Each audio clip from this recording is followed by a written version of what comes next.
verander 'n verleentheid in 'n geleentheid. Halleluja.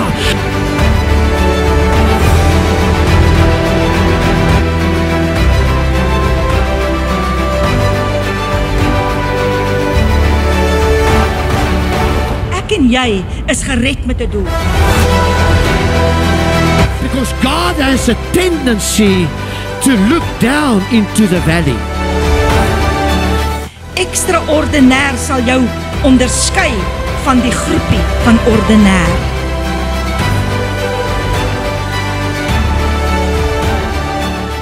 Wie sê die Here vir my? Hy sê, weet jy wat, preek jy die woord, ek sal al lewendig hou.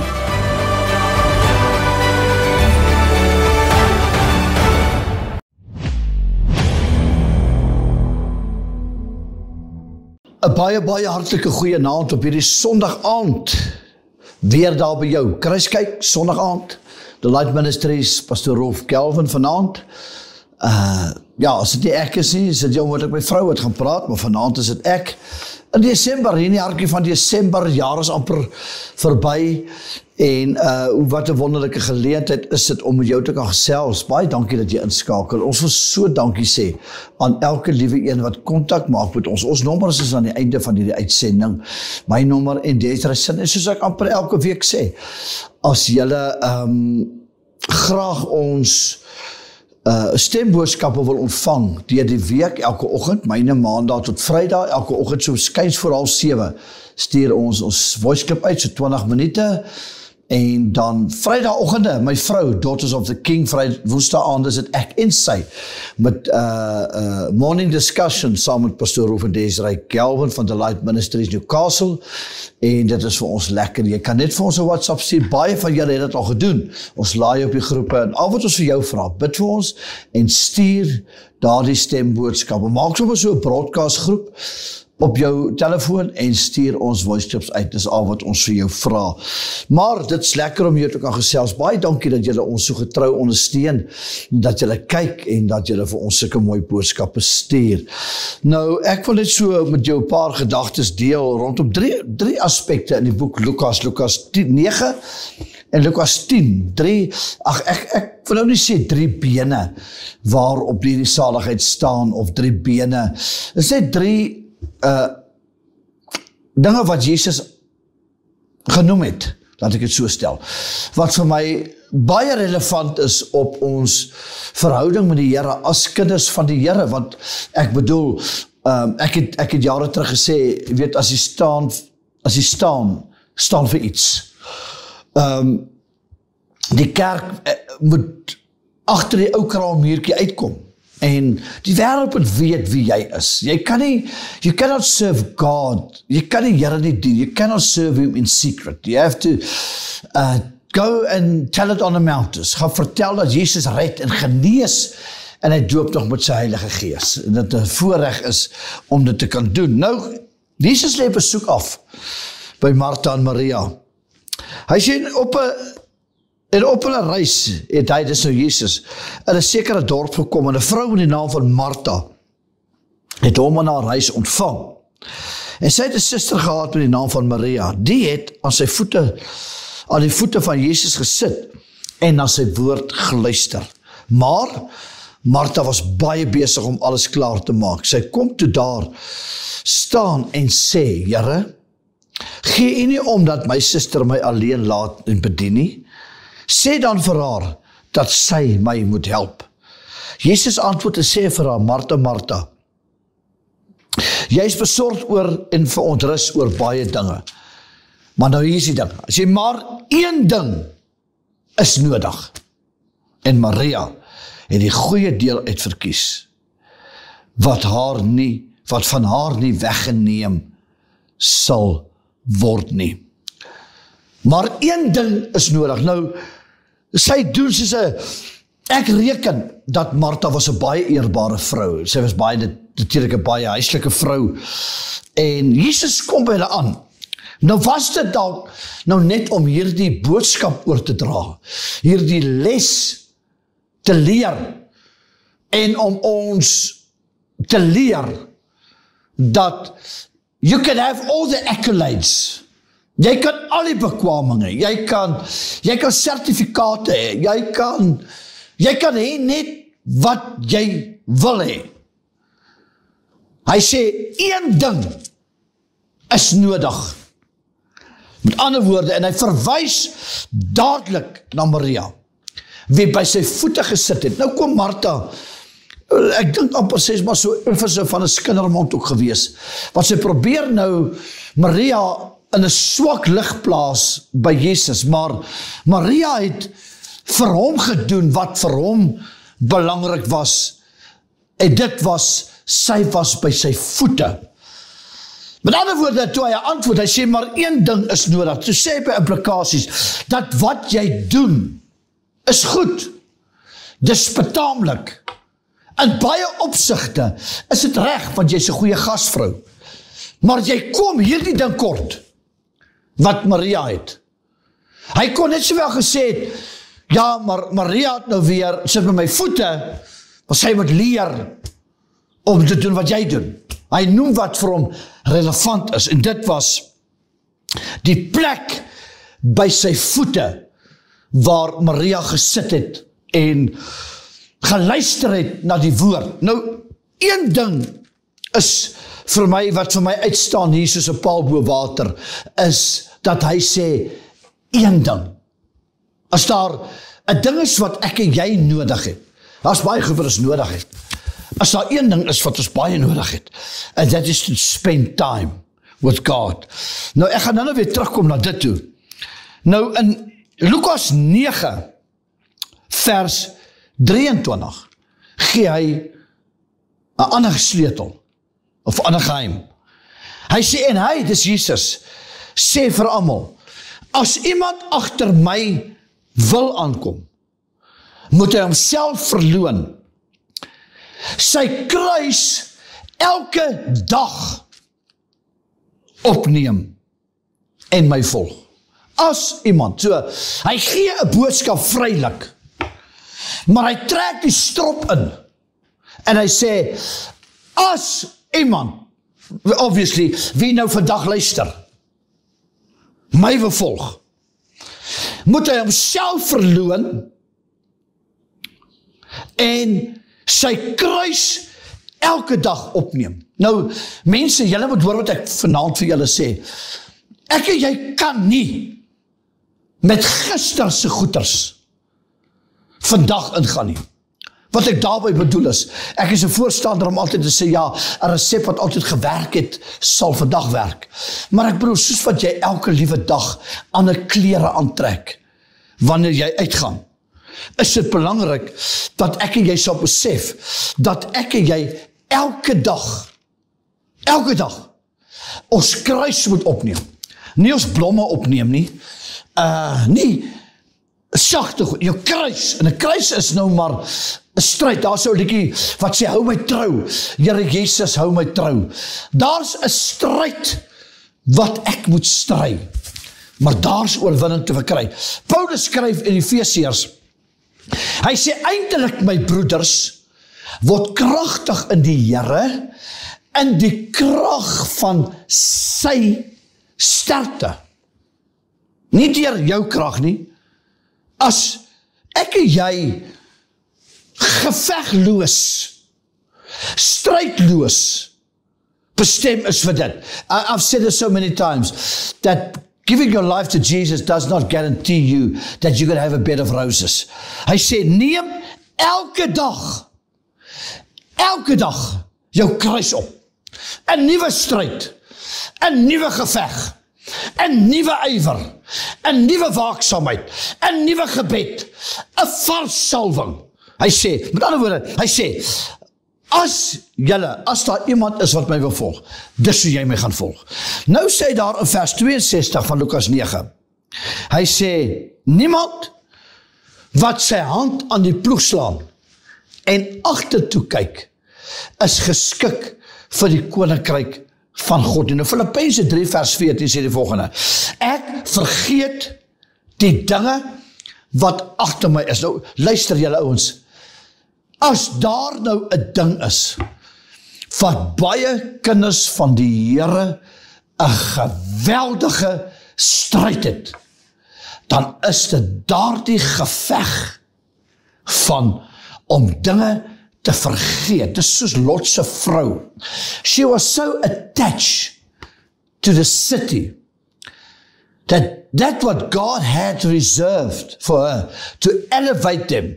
God, die woord van die Here sê, vir hout gee God yster, vir yster gee God koper, vir koper gee God goud. Hy is altyd 'n God wat jou elevate, jy vat jou van hout af, dan gee vir jou silwer, yster, en van yster, as hy dit wegvat, dan gee vir jou koper. God elevates you. Die feit dat hy bereid was om hulle te verlos uit die stad van Sodom en Gomorra, bevestig eintlik dat he wanted to elevate them, gee beter, maar dit wat sy gehad het, baie keer bou ons 'n raamwerk om ons lewe, dat ons dink dat dit wat ons het, en dit wat ons bereik het, is al wat ons ooit kan hê, en al wat ons ooit kan bereik. Nou hier is 'n groot les hierin. Ek bedoel, as jy vat nou Joseph with a coat of many colors, the Bible says he had a coat of many colors. Now, Jacob loved him more than all the other sons. Jacob, who was later called Israel. He loved Joseph more. And the best Jacob could do was to give him a coat of many colors in order to stand out. Nou, dis nice. Kyk man, dis was nou lekker om guns te hê. Dis nou lekker om 'n blue-eyed boy te wees. Dis nou lekker om hierdie goed te hê. Maar weet jy wat? Nou gaan ek 'n vreeslike ding sê. Dit gaan naderhand vervelig raak om maar net geseënd te wees as wat jy is, of om maar net te hê wat jy het.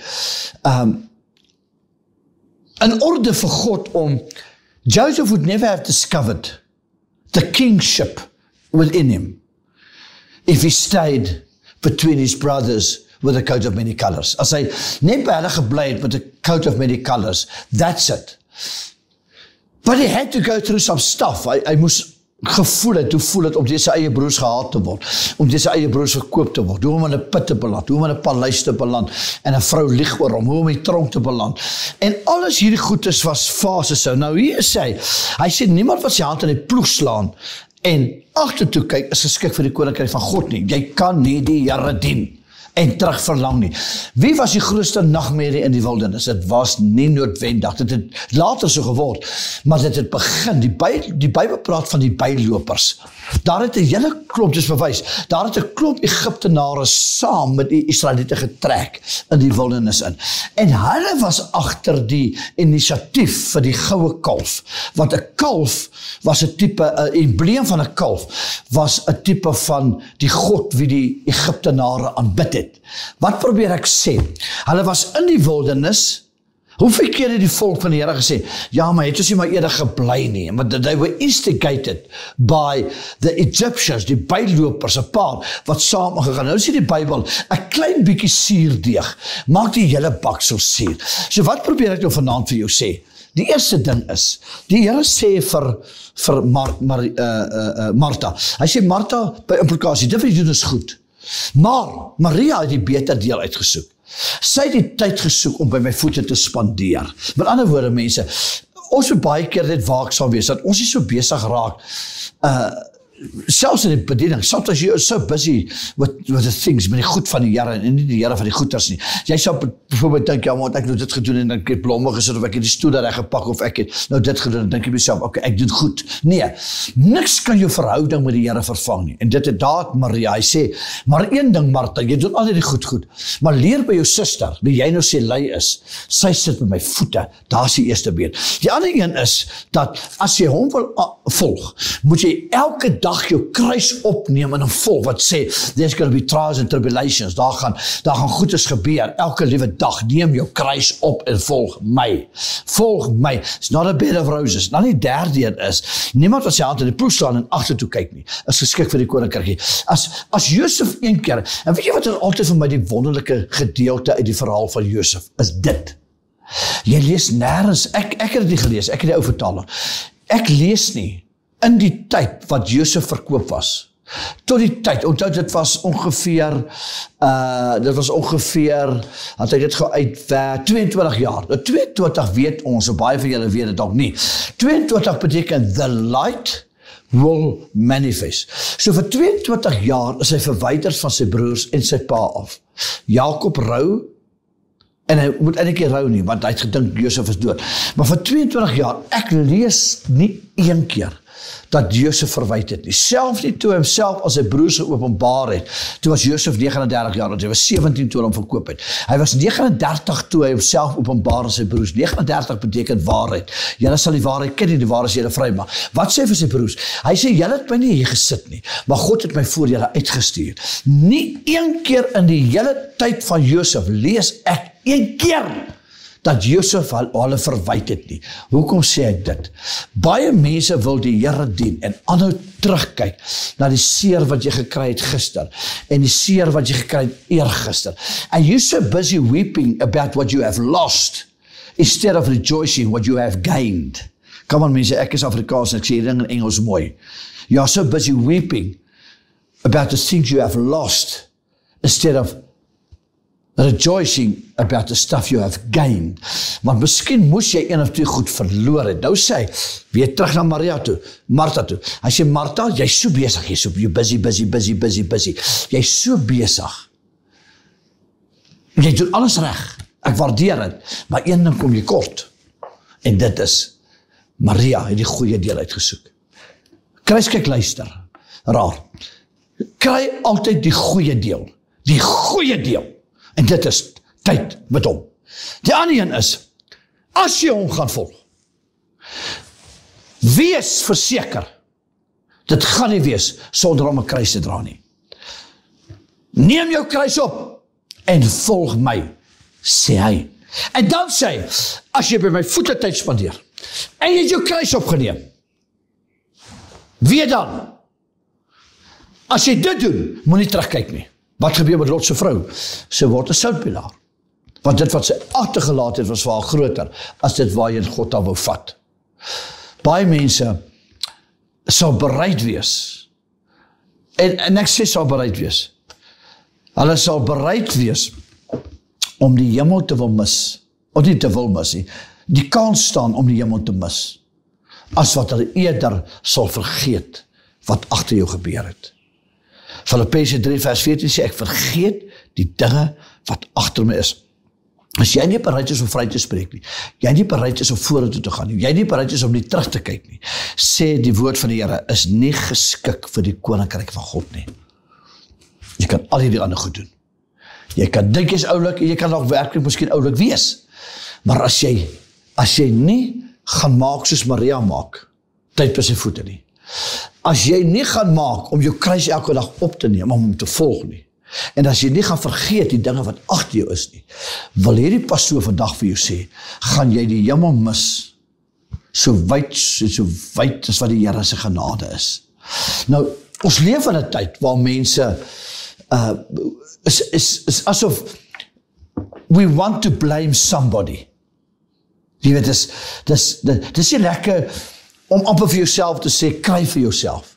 Dit wat jy is, verdien jy, want jy wou nie luister. Dis moeilik om te erken, dat die posisie waarin jy is baie keer, wat jy oor jouself gebring het, and then we do the blame shifting, ons blameer ander mense, en ons sê vir ander mense, en ons praat van ander mense, en ons praat altyd, party mense se geselskap is so besoedeld met dit, dat hulle sal eerder praat oor wat, daai een van my gesê het, en wat daai een aan my gedoen het, en daai goed is, en voor jou is daar 'n wêreld van potensiaal en geleenthede en vermoëns.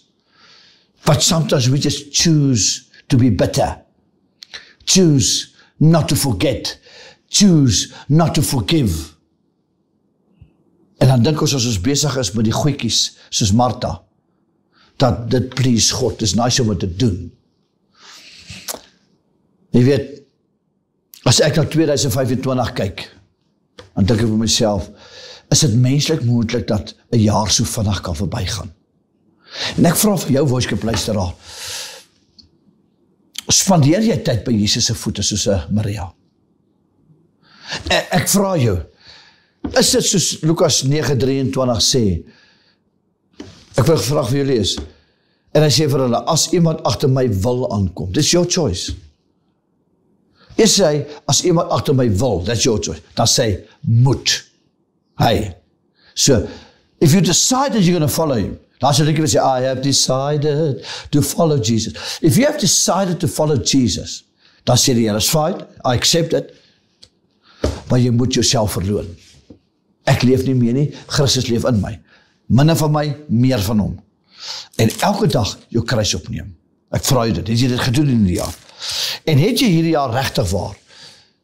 Vergeet die dinge wat agter jou is. En, hou op agtertoe kyk. Want iemand wie agtertoe kyk, struikel, want hy sien nie die klip voor hom nie. Here, baie dankie dat ons vanaand te voorreg het om te kan bid. Aan U kom toe al die lof, al die eer, al die aanbidding, want U alleen is waardig.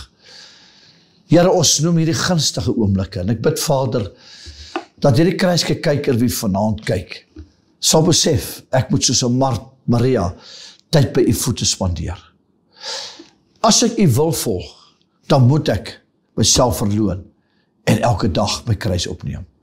En dan as ek my hand aan die ploeg geslaan het, mag ek nie terugkyk nie.